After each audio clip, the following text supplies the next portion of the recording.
of our member states.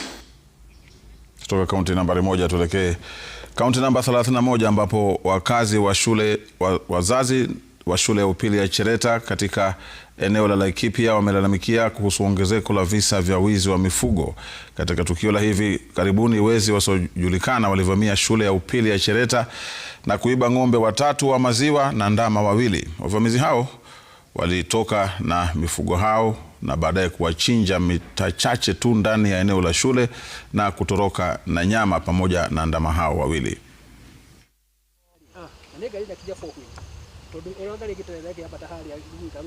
Tumekaa sana bila mambo ya wizi wa mifugo.